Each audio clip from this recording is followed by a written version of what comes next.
আপনি একটা খুন করে 25 বছর ধরে ঘুরে বেড়াচ্ছেন, কিন্তু হঠাৎ করে একদিন একটি নতুন প্রযুক্তি এসে আপনার জীবন শেষ করে দিল। 1992 সাল, ম্যাসাচুসেটস।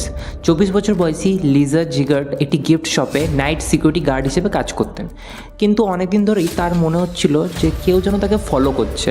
আর ঠিক 15 এপ্রিল রাতে লিজা ওই দোকান থেকে হঠাৎ করে নিখোঁজ হয়ে যায়। পরদিন দোকানের ভিতর পাওয়া যায় রক্ত আর ভয়ঙ্কর ধস্তাধস্তির চিহ্ন। আর ঠিক 4 দিন পর পুলিশ লিজার মৃতদেহকে গভীর জঙ্গল থেকে উদ্ধার করে। পুলিশ জানায় লিজাকে নির্মমভাবে খুন করা হয়েছিল। ঠিক এরপরই পুলিশ লিজার প্রেমিক সহ আরও 400 জনকে জিজ্ঞাসাবাদ করে, কিন্তু খুনি সে যেন কোথাও বাতাসে মিলিয়ে যায়। বছর যায়, 1 বছর, 5 বছর, 10 বছর, কিন্তু এরকম করতে করতে 25টা বছর কেটে যায় এবং এই কেসটি একটি কোল্ড কেসে পরিণত হয়। কিন্তু ঠিক এরপরই আসে সেই মাস্টার স্ট্রোক। 2015 সালে এক নতুন ডিএনএ ফেনোটাইপিং প্রযুক্তির মাধ্যমে বিজ্ঞানীরা খুনির সম্ভাব্য চেহারা তৈরি করে। কিন্তু ঠিক তখনই গ্যারি সেরা নামে এক ব্যক্তি বুঝতে পারে যে এবার তার ধরার পালা। গ্যারি নিজের প্রেমিকাকে খুনের কনফেশন লিখে আত্মহত্যার চেষ্টা করে, কিন্তু সে কোনোরকম বেঁচে যায়। আর ঠিক সেখান থেকেই পুলিশ তার সন্ধান পেয়ে যায়।